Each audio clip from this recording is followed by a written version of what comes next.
O assunto de agora é muito legal e esses dias, nós recebemos aqui a sugestão de um telespectador que queria saber mais sobre a língua brasileira de sinais, a Libras. Quem solicitou o assunto foi o Luiz de Montes Claros. Então nós fomos atrás de uma especialista em Libras e conseguimos. E aproveitando que ontem, como eu disse aqui no Fala Minas, dia 26 de setembro, foi o dia do surdo, vamos entrar no mundo da Libras. Vamos conversar com uma intérprete dessa língua de sinais para saber mais sobre a Libras, sobre como ela aprendeu e sobre como é desempenhar essa missão, que é ser os ouvidos também, de quem não escuta e a voz de quem não fala. Quem vai participar com a gente pela internet é a Josiane Figueiredo, ela que é de Divisa Nova aqui no sul de Minas e que desde 2009 é atuante na comunidade surda. Seja muito bem-vindo e muito obrigada, por atender ao nosso convite. Obrigada, muito obrigada, Lúcia, obrigada a todos que estão nos assistindo. É um prazer estar aqui para falar de algo que eu gosto muito, que eu tenho contato há anos e é o meu propósito de vida, ser intérprete de Libras. Ô Josiane, aí eu já te pergunto, você está aí desde 2009, há muitos anos já, como que a Libras surgiu na sua vida? Essa é uma pergunta muito gostosa de responder, Lúcia, porque diferente da maioria dos intérpretes, a maioria dos intérpretes eles entram nesse mundo da língua de sinais no contexto religioso, geralmente para fazer a tradução de um culto, de uma missa, de algum ato religioso. E comigo foi bem diferente. Eu sonhava em ser jornalista, entrei no curso de jornalismo na época, não consegui finalizar o curso, voltei para minha cidade e fui fazer pedagogia. Algo que eu não tinha ainda afinidade, embora eu gostar de criança, mas pedagogia é muito além disso. E no final do curso de pedagogia, eu tive a disciplina de Libras, como a maioria das pessoas que fazem curso de licenciatura passam por essa disciplina. E nesse mesmo momento, eu comecei a fazer estágio, trabalhar na secretaria de uma escola aqui de minha cidade. E neste ano, um aluno surdo entrou e se matriculou na escola. Esse aluno surdo não sabia língua de sinais, não sabia língua portuguesa. Eu costumo falar que ele parecia um bichinho mesmo do mato, ele não se comunicava, ele era nervoso, agressivo, e justamente por conta da falta de comunicação. Então eu me desafiei a aprender língua de sinais para poder ensiná-lo e mudar a vida dele, porque eu vi a barreira de comunicação dele, era apenas aquilo que ele tinha para se desenvolver dentro da escola. Então, a partir daí, eu fui buscando mais informações, cursos e quis me aprofundar nessa área para conseguir melhorar enquanto intérprete, ser uma intérprete de Libras, na verdade, porque na época eu era uma aprendiz de língua de sinais, muito básico, mas levar o conhecimento para ele e ele se desenvolver. Então, eu me espelhava nele, eu pensava assim, se eu conseguir melhorar, ele também vai conseguir se desenvolver. E foi aí o meu primeiro contato e estou até hoje. Eu falo muito que o Cassie Jones foi meu ponto de luz, continua sendo até hoje. E mata uma curiosidade, a gente quer saber o fim dessa história, Ele começou, como você mesmo disse, bicho do mato, ele não se comunicava, ele era até arredio, como o mineiro tem costume de dizer. E hoje, passado tantos anos, ele já deu sequência, aprendeu a língua de sinais, já se comunica aí Brasil afora, Minas Gerais, Divisa Nova afora? Sim, o Cassie é um orgulho para nós. Ele, no início, a família não tinha conhecimento da língua de sinais, a gente foi apresentei a eles, e o Cassie foi se desenvolvendo. Nos primeiros sinais que eu mostrava para ele, o olho já brilhava com vontade, se reconhecendo como pessoa surda, porque antes ele não tinha referência, ele não conhecia outros pares, outros surdos que se comunicavam em língua de sinais. O Cassie se desenvolveu, estudou, teve um período de muita luta, resistência também, porque a acessibilidade, implantar a língua de sinais nas escolas ainda é um fator muito difícil, principalmente na área municipal. Então ele ficou um período sem intérprete, eu trabalhava com ele de forma voluntária em casa. Só depois de 2013 que realmente eu fui trabalhar profissionalmente, fui estar com ele na escola, consegui passar na avaliação do CAS, que é o Centro de Apoio de Assistência ao Surdo, de Varginha, inclusive, e consegui atuar como intérprete dele. Daí, De lá para cá, ele se desenvolveu, ele terminou todo o ensino fundamental, o ensino médio, ele conseguiu ingressar, ele fez o Enem, conseguiu ingressar na universidade. Veio a pandemia e, infelizmente, ele acabou trancando os estudos. Mas ele é um menino, um moço, né, um rapaz hoje, né, super ativo, tem comunicação, tem a língua própria, se reconhece dentro da sua cultura e da sua identidade surda. E é um orgulho mesmo para nós. Conseguiu passar num concurso na época, quando ele estava no 9º ano, ele fez um concurso de redação na época, emocionou toda a região por conta da história, do relato de experiência dele, do relato de vida em relação à acessibilidade, barreira comunicativa. Que legal! Então, fico feliz de saber, né, que você falou que começou crua lá, né, mas vocês juntos, né, criaram aí esse caminho lindo, ele, né, aprendendo Libras, você tentando ensinar, mas aprendendo muito com ele, eu tenho certeza, né? E eu já quero até te perguntar, Libras, né, na verdade, ela não é só o gestual, né? Vocês também fazem muito, o rosto é muito importante, né?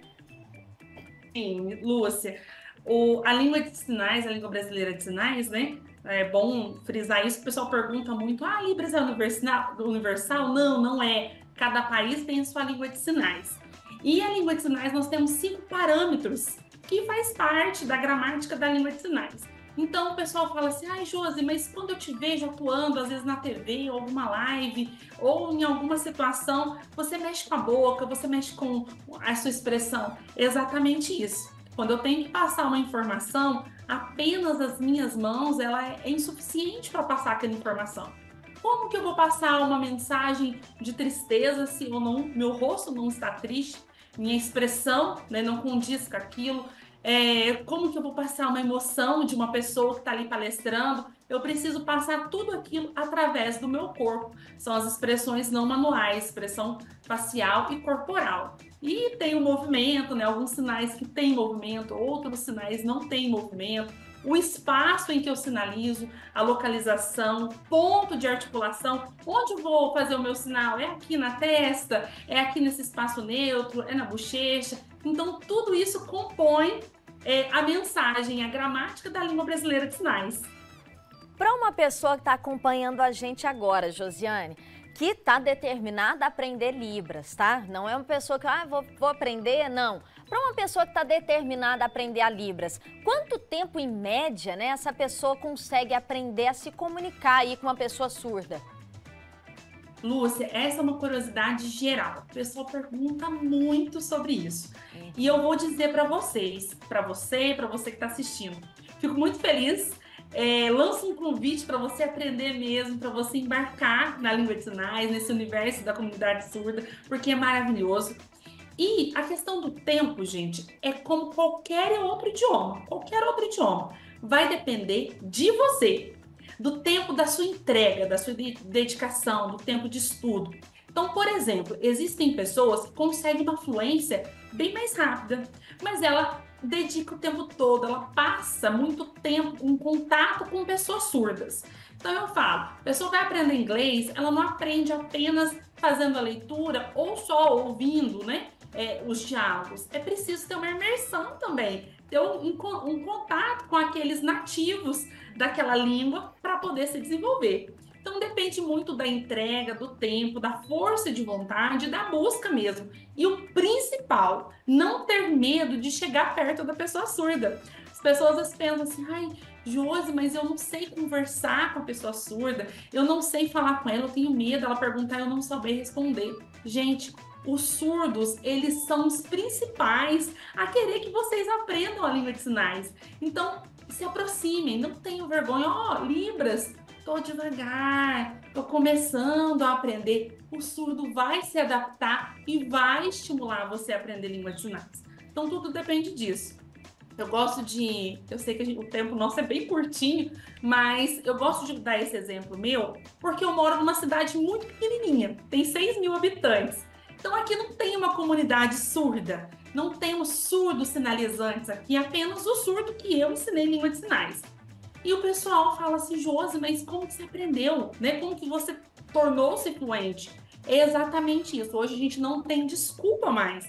Nós temos as redes sociais, temos a internet, temos a nossa vontade, né? A vontade nossa de se aproximar, ver pessoas surdas que sinalizam, buscar o contato para adquirir essa fluência mesmo, tá? Então não tem desculpa, só porque eu moro numa cidade pequena, num lugar mais afastado, é por isso que eu não desenvolvo. Não. Se você tem vontade, você quer, busque contato com a comunidade surda, com os nativos, com os donos da língua de sinais, que você vai se desenvolver e vai ter fluência.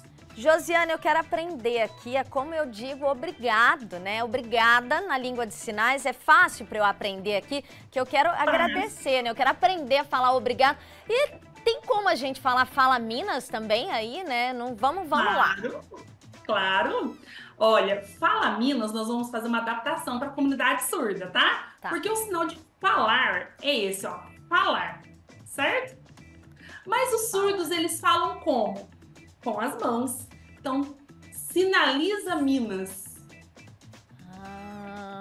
Sinaliza Minas. Esse é o sinal de Minas Gerais. Esse é o sinal de Minas Gerais. Então, é passar o dedo próximo ao pescoço aqui.